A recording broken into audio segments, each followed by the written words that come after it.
Good morning sa ating lahat mga kaibigan.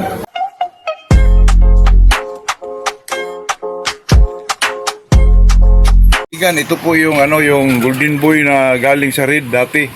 Nakuha ko ito mga kaibigan ay 45,000 po.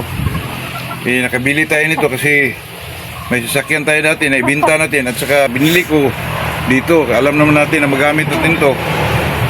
Pero ito mga kaibigan, may nagtanong kasi sa Facebook na kanino daw yung palahi yung pumpkin na yung golden boy. Ito po yung ama niya mga kaibigan. Naipaship na sana ito doon sa Torde pa pero may bagyo na na-cancel sa sa Wednesday na lang siguro mga kaibigan. Nakakuha dito mga kaibigan ay taga Benguet po kasi baka kasi subscriber nakasubaybay sa atin, alam niya kung saan kinuha itong manok kaya binayaran ka agad po. Ito po yung straight golden boy natin na galing sa Red po. Ang bili niya dito mga kaibigan ay napakamura lang po. 20,000 lang mga kaibigan. May pares pa na straight golden boy din na galing kay Airwax. Pero hindi yun ang ina ng yung pumpkin na golden boy po. Ito mga kaibigan, ibiyahin na siguro to sa Wednesday siguro. Nakakuha nito mga kaibigan, taga Benguet, subscriber din natin po. Legit to mga kaibigan. Galing Red po. Napakamura lang, 20k lang kasi nagamit ko naman ito ng mga 1.5 year mga kaibigan. Kaya napaulian na ito. Barato lang, 20 lang mga kaibigan. Sold out na ito mga kaibigan.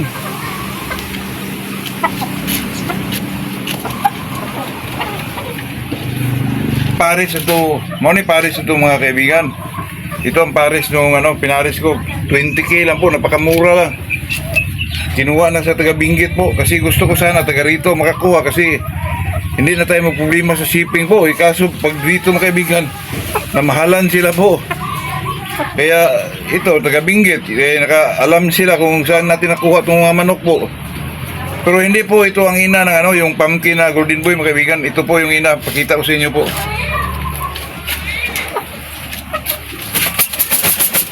Ito po mga kaibigan, ito po yung ina ng pumpkin na golden boy po.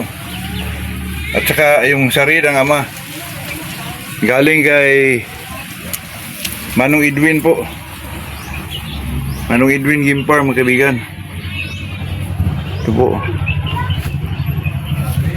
Ito ang ginagamit natin ngayon. Kinocross natin sa ibang markings sa golden boy po.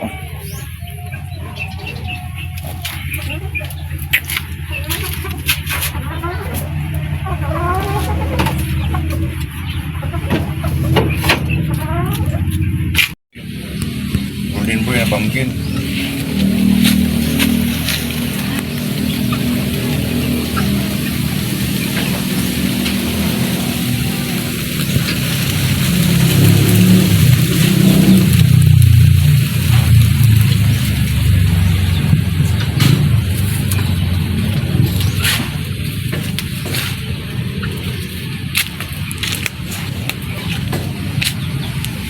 Taas po ni Manukag, gwapo kayo. Hindi ko lang alam kung kaning bandira ni magpantay ba. Kasi mga roll pa mangunay. Gwapo kayo ni bootstag niya. Swerte yung magkuha ni. Andito na naman tayo sa ating usapang magmamanok po. Kahapon kanina mga kaibigan ay nakapagsimba na tayo. Kailangan po natin yun. At saka mga kaibigan yung pasipa lang natin ng mga manok po ay hindi pa po kasi yung Albano shipping mga kaibigan na hindi na muna ituloy kasi bagyo, napakalakas ng bagyo mga kaibigan. Siguro maybe on Wednesday siguro mga kaibigan.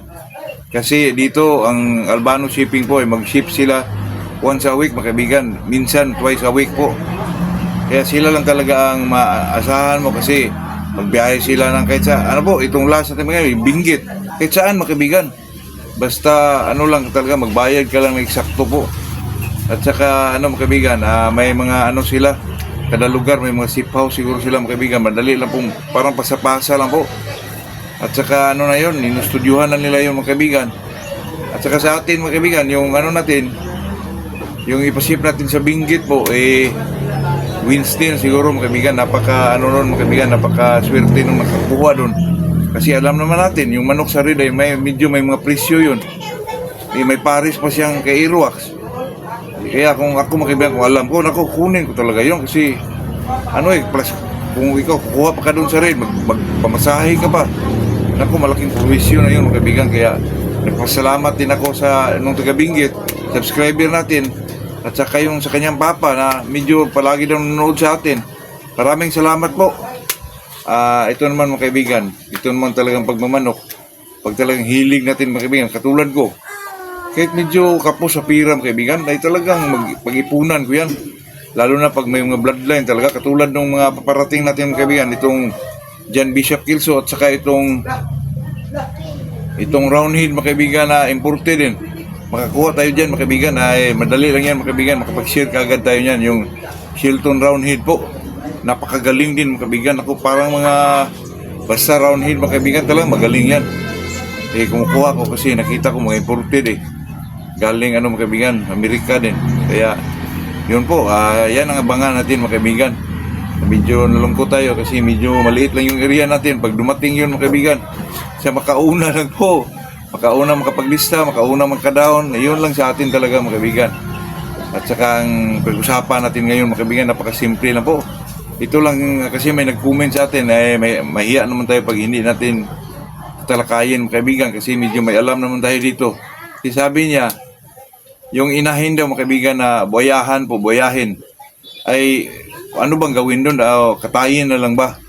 Ay depende yun mga kaibigan, depende sa atin yun. Kasi pag imported yung manok, katahin mo, napakamahal doon. Kung nanggaling naman, example, sa red, golden boy, nakuha ka ng babae, hindi mo na malayan, may buhaya para sa hindi natin katayin yun mga kaibigan kasi alam naman natin na kung sa akin lang, hindi naman ako maniwala dyan mga kaibigan, yung bayahin po, medyo may magkatugma lang, pero hindi talaga yun mga kaibigan, ay kung sa akin yun, ba't ko naman katayin ng 15,000, kakatahin mo, naku, napakamahal po, i-breed mo muna. Tapos kung ayaw mo talaga nung boyahin mga kaibigan, lahat ng boyahin ay katayin mo na, pero yung natira na mga hindi boyahin mga kaibigan, yun ang gamitin mo sa breeding po. Ganun lang kasimple yun mga kaibigan, kasi dati kasi mga kaibigan ay topic ko yan kasi sa Mindanao pa kami dati, pag mag-broodcock talaga kami mga kaibigan, ginawa namin broodcock, ayaw talaga namin yung may boyahan po.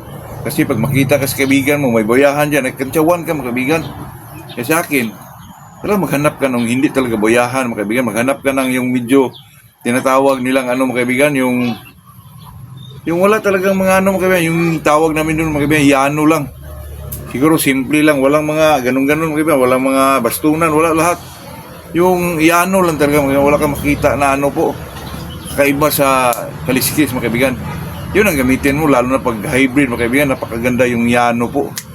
Kaya sa akin mga kaibigan, kung magpili ako ng broodcock, pero pag tres media yan, sweeter ang manok mo, nako, napakaswak po. Kaya pero sa akin po, gustong-gusto ko po yung yano na manok. May yano lang yung kaliskis niya kasi walang kontra yun mga kaibigan. Kaya yun lang po ang natin dyan, ambag dyan. Pero pag boyahin mga kaibigan, katayin mo yung inahin. Ako, kung imported yun, hindi mo katayin siguro mga kaibigan. I-breed mo muna. Tapos lahat ng mga boyahin, kung ayaw mo talaga ng boyahin, huwag mong gamitin. Pamigay mo na lang ba? Yung bayahin mga kaibigan, kung katayin mo, ibigay mo na lang sa akin po. Kasi hindi naman talaga akong niwala dyan mga kaibigan. Sa Mindanao lang kasi dati, napasok talaga sa isip ko na pag may bayahan yung manok mo, hindi talaga namin gamitin yung broodcock mga kaibigan kasi makita yun sa kaibigan, makadyawan ka po. Yun lang talaga mga kaibigan. Pero pag sinasabing bayahin na inahin, katayin, depende na lang sa inyo yun mga kaibigan. Pero pag imported, lalo na pag nakuha mo sa mga big time farm, tapos hindi mo siya nakita doon, pagkuha mo, tapos pag uwi mo sa bahay, nakita mo, boyahan pala. Depende na lang sa iyo yun mga kaibigan. Po sa akin po, hindi ko po katayin po kasi i-breed muna natin. Tapos yung mga lahat na lumalabas na medyo may mga pagkabuhaya, tapos ayaw mo talaga ng boyahin, ayun ang i-discard mo po, itira mo yung walang mga buhaya mga kaibigan. Yun lang siguro ang pinaka-the best na solusyon dyan. Yun lang naman mga kaibigan, pero sa akin man dyan mga kaibigan, kaliskis naman yan mga kaibigan. Hindi naman yan ang pumapalo po. Kasi sa akin dyan mga kaibigan, talagang paniniwala lang yan. Pero mas maganda talaga kung walang mga ganon, para walang masabi po. Diba? Kung sa akin dyan, mga kaibigan, hindi ko katayin yan. I-breed ko muna, tapos yung lahat na medyo walang mga buhayahan, yun ang i-breed ko ulit po. Yun ang mga gamitin natin, mga kaibigan. Kasi alam mo na sa panahon ngayon, mga kaibigan, depende na lang yun sa diskarte natin, mga kaibigan, at saka sa paniniwala po.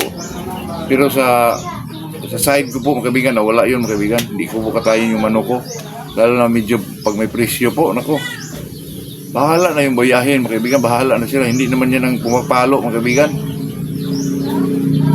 Ano lang talaga yun, mga kaibigan, talagang pamahiin lang yun. Pero sa atin dyan, mga kaibigan, para naman, ay, kung gusto mo talagang maniwala ka doon, mga kaibigan, ilaban mo, yung bayahin mo na lalaki po, tapos magdala ka ng kasama niya, iuna mo siya, kung matalo yung dalawa, maniwala ka doon. Pero sa akin mo yun talagang hindi po. Ano lang yan, mga kaibigan, pamahiin, isa lang yan sa mga pamahiin, mga kaibigan, bilang isang magmamanok po. Yun lang, mga kaibigan, nagdepende na lang sa atin yun, kung paniwalaan ba natin yun o hindi po. Ayun lang ang ating ma-share sa araw na to. Magandang umaga sa ating lahat po.